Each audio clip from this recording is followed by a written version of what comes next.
Hey, everybody. Thanks for closing out the week with us. Have a great weekend. Hope that things are going well. We're grateful to be with you as we start a new chapter in Luke, getting to the 16th chapter. Another parable, kind of a doozy, particularly on the heels of the parable of the prodigal son, as it's often called. This one, whereas that parable, I think Michael has a great following and people love it. This one, I think, is a head scratcher. People don't know what to do with it, and I suspect either are neutral on this or may even dislike it. I think this could be one of the passages that people might even say, I don't like that very much. So we will do our best to see if we can find something in it and make it bring some clarity, but I'll just warn you on the front end, this one's kind of a tough one. Chapter 16, verse 1. Then Jesus said to the disciples, there was a rich man who had a manager, and charges were brought to him that this man was squandering his property. So he summoned him and said to him, what's this I hear about you? Give me an accounting of your management, because you cannot be my manager any longer. Then the manager said to himself, what will I do now that my master is taking the position away from me? I'm not strong enough to dig. I'm ashamed to beg. I've decided what to do so that when I'm dismissed as manager, people may know me and welcome me into their homes. So summoning his master's debtors one by one, he asked the first, how much do you owe the master? He answered, 100 jugs of olive oil. He said, take your bill, sit down quickly, and make it 50. Then he asked another, how much do you owe? He replied, 100 containers of wheat. He said to him, take your bill and make it 80. And his master commended the dishonest manager because he acted shrewdly. For the children of this age are more shrewd in dealing with their own generation than are the children of light. And I tell you, make friends for yourselves by means of dishonest wealth, so that when it is gone, they may welcome you into eternal homes. So this, I think, lands hard, Michael. You know, we have a similar kind of beginning. The manager squandered properties. And we've just heard a beautiful, grace-filled story about a young man who squandered resources. And now we have this dishonest manager. And living up to form, he comes up with a scheme to get himself some favor when he knows he's about to be job hunting. And so with questionable authority, he says, yep, cut your bill in half. Oh, cut your bill by a fifth. And then we think, oh, this guy's in for it. And all of a sudden the master shows up and commends him for being shrewd. And shrewd is a word that shows up in the Bible a few places. And I think it's a difficult word to know what to do with. It has some sense of being worldly, of being crafty, maybe is a similar kind of word in our language. Shrewd is not a word we use a great deal. It's not quite criminal, but it's a person who's willing to blur the edges a little bit, who's going to come out on top. And we expect that it would not be celebrated. Clearly this behavior is questionable, and yet here comes the manager and says, that's good work. And we're surprised by that. This is one of those places where Jesus sets us on edge by saying something very unexpected. There's a couple lessons here, Clint, and I think the first connects to how you began the study, connecting it to, of course, the parable of the prodigal son, parable of the older brother. We've spent a few days on that, and I just think it's worth noting to start here. This kind of transition from a text that is well-known, well-loved, deep and rich in meaning, that just immediately moves into another text, which is for most obscure and in some cases very difficult to interpret. That's actually very common in the Bible, actually. That may strike us as odd as we go through a study like this, but the way that the scriptures are constructed, these things live together. They've been put together thematically, they've been put together because of the different ways that the texts are moving and telling the story of Jesus. And I just think it's worth noting that just because there's a story that is particularly meaningful to us, or a story that we know really well, we might think that it is going to be contained with other stories like that. And that's often not the case as we have today. So all that to say, that's a long way of saying this is an abrupt transition to us, but in many ways, the themes that we've seen previously are themes that are being reworked in different ways, right? So what we have here is we now have, as you were right to point out, we have someone who is squandering. We have someone who is being found wanting. And so he's informed that he's going to leave his job. And so now the question is, what is the nature of the shrewdness? Is this shrewdness for the sake of the man, for the manager, or is the shrewdness for the sake of the owner, or is it a strange combination of both? And my commentary points out that one way to see this shrewdness is that we could see that potentially the manager, by calling these people in, is essentially removing his commission or cut from what would have been given, which is benefiting the owner. Now here, I want to make this clear, because I'm glad that Clint's face is on the screen here. I think that on one hand could be an interpreter's goal or desire to get this guy off the hook and to say that there's something redeemable about the shrewdness itself. That we could say, hey, look, he's actually being shrewd in the sense of making his cut less, but getting these products actually back into the household owner's pocket, and therefore ingratiating himself, giving himself an opportunity to maybe turn the dial and get his job back.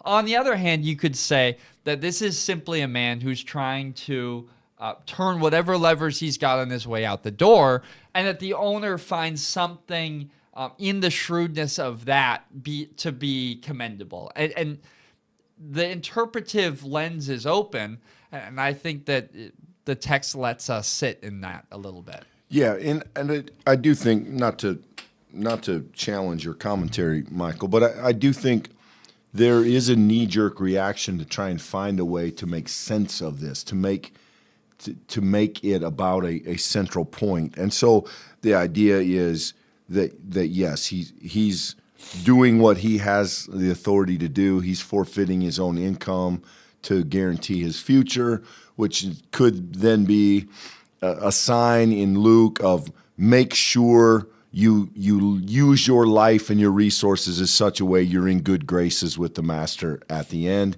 That's possible. Certainly, it's within the realm of possibility. But this last line, I tell you, make friends for yourselves by means of dishonest wealth, which is a kind of translation choice here. With worldly wealth, with mammon is the word, or is part of the word, so that when it's gone, they may welcome you into eternal homes.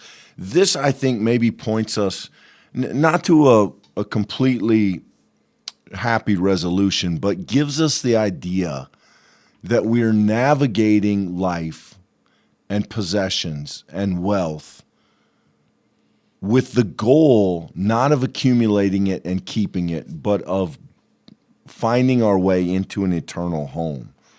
And Jesus is saying people in the world do this with business. People in the world do this with finances. People of the cross do this with everything. Make friends. Make connections, use resources that they may welcome you into the eternal homes, that you may have a life beyond this life and something that matters more than wealth. This is an odd parable, I think, for Luke to tell. And if there was ever a crystal clear meaning of it, I would argue we've lost it. I'm not sure that anybody stands comfortably and confidently on their own interpretation of this, saying, oh, yeah, we know exactly what this means. It's more jarring given that we're just leaving a parable that does seem crystal clear. But this one is messy. This one is muddy. I don't know that there's a good answer to it. It is a nice corrective, though, to the idea that grace is just, whatever happens, welcome the prodigal home and go to the party. Now Jesus says something troubling that has to be navigated, just as a servant is navigating his own complicated situation.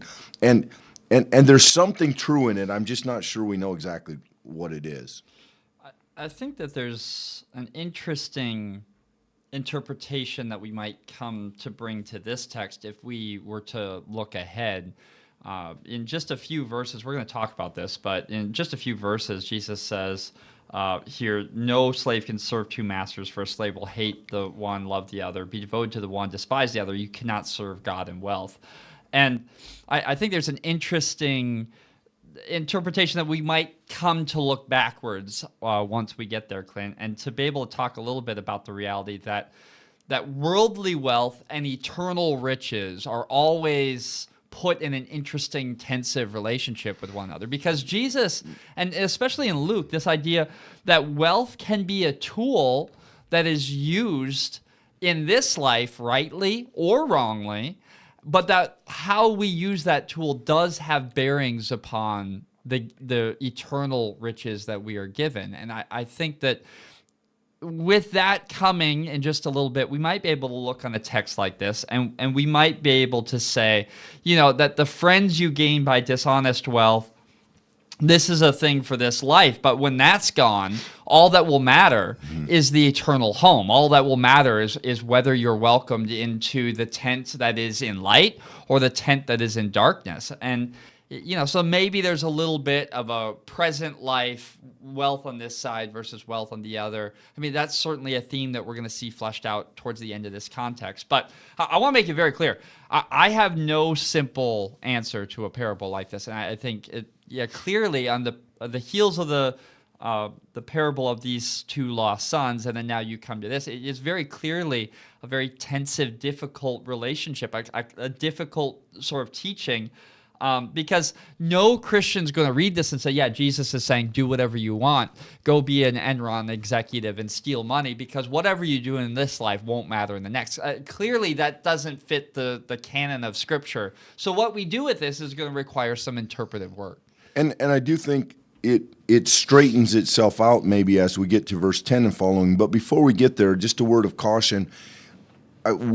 We've said this on multiple occasions that typically in a parable, the master character, the father character, is almost always equated with God. I think the case could be made, Michael, that this is one of the exceptions. I don't know that it is saying that the master here is the God character and that the master is commending dishonesty. I think it could be read to say that happened. And then Jesus says, yes, make friends with wealth. If that's what it takes, use it toward an eternal purpose. It may or may not be the case that the master in the parable is intended to clearly represent the God figure in the story. Though that is almost always true. Yeah, and that is an interpretive choice. I mean, yes, it's obviously a more difficult reading to make the case that in this parable that the figure is God, and that said, it can't be wholly excluded. But the idea of God commending dishonesty is problematic from multiple fronts. Absolutely. And I do think when we get to these next verses, it may help us there a little bit. Verse 10 following, whoever is faithful in very little is faithful with much, and whoever is dishonest in very little is dishonest also in much. If then you have not been faithful with dishonest wealth, who will entrust you to true riches? And if you've not been faithful with what belongs to another, who will give you what is your own? And then the verses you quoted, Michael, no slave can serve two masters. A slave will hate one and love the other, or be devoted to one and despise the other. You cannot serve both God and wealth. And here we see the idea that the servant plays out the truth of these words. He's dishonest with little. He's dishonest with much. He's dishonest. And he has served wealth. There's no mention of anything else in the passage. So I think for most of us, we'll leave the parable kind of cloudy and then we'll find ourselves back on somewhat more solid ground when we get to verse 10 following. These verses seem more like what we expect, seem more like what we can understand. So, Clint, I want to make a case and hone in for just a second here, because I think that this is helpful for me at least. Verse 11, if then you have not been faithful with the dishonest wealth or the worldly wealth, who will entrust you the true riches? And I think this gets to the point that you were making, actually, to be honest, this idea that, and the reason I get to this interpretation, I want to make sure that we're all on the same page, actually comes from verse 8, where it says, the children of this age are more shrewd in dealing with their own generation than are the children of light. There's a kind of commendation in that to say that you should be shrewd with the worldly riches towards the end of eternal purposes, that you should make good use of the small passing worldly stuff that you've been made steward of, because ultimately that is you investing in the thing that will be eternal and weighty and good. That, you know, there's almost a kind of insult or kind of look down upon the children of light who are unable to be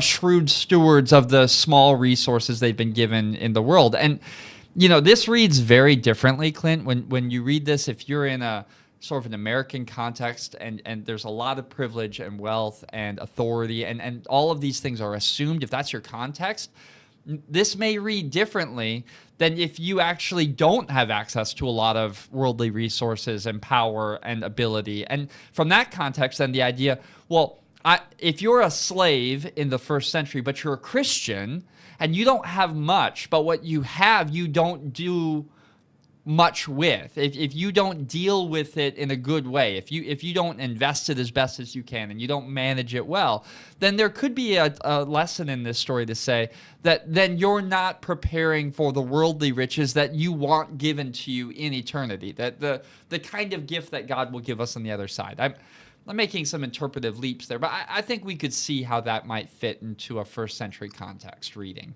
I think the most Lucan verse is verse 11. I think this is subtle, but this is beautifully Luke in a nutshell.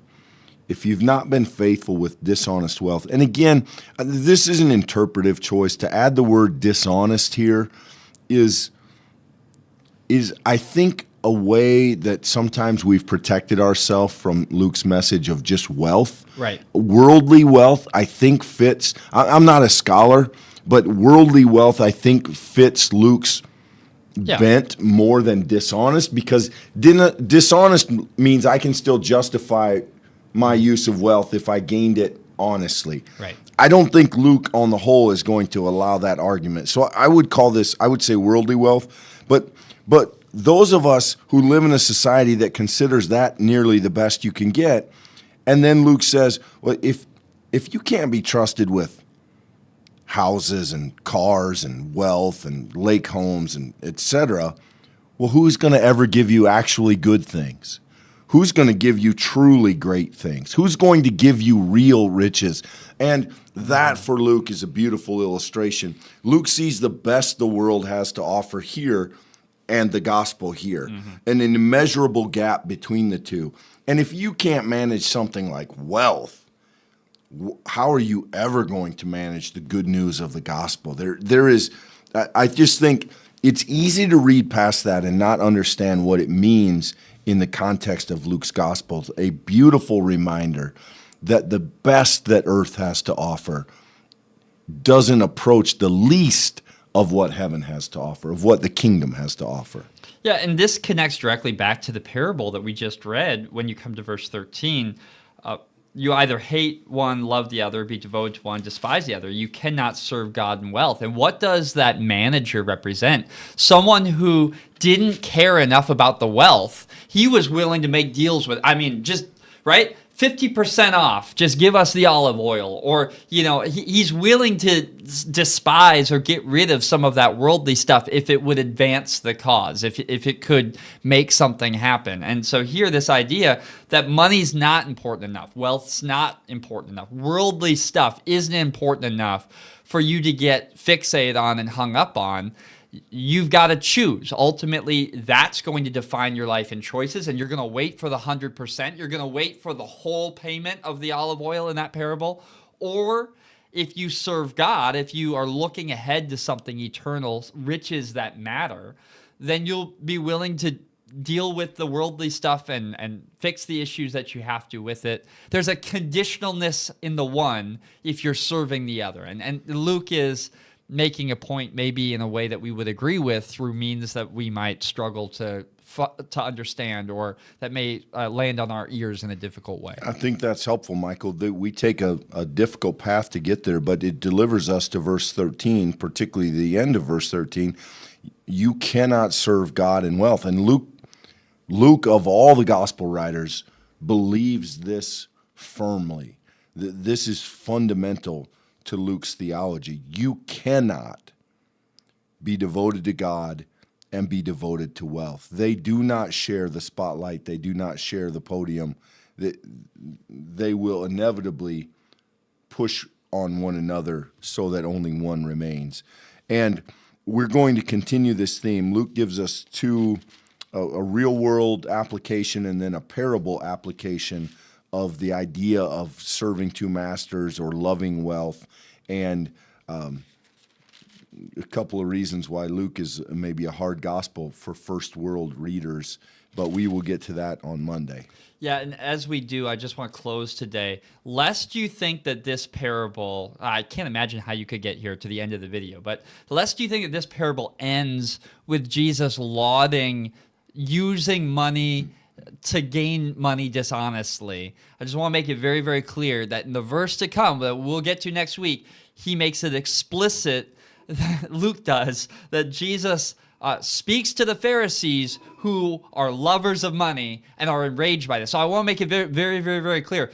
Jesus is attributing this to people who are in that enemy, anti-hero interpretation in the parable. And they get the fact that he's critiquing them. Yeah. So this is intentionally critique of the thing. It's not some sort of justification of it. Yeah, this parable is confusing. It is not permissive. Right. It is not a green light to go get dishonest wealth. Join us next week. We'll continue that conversation. Until then, friends, be blessed. Like this video. It'll help others find this text, a strange text, maybe help them in their own faith walk. And indeed, subscribe so you can stick with us along the way. Thanks, everybody.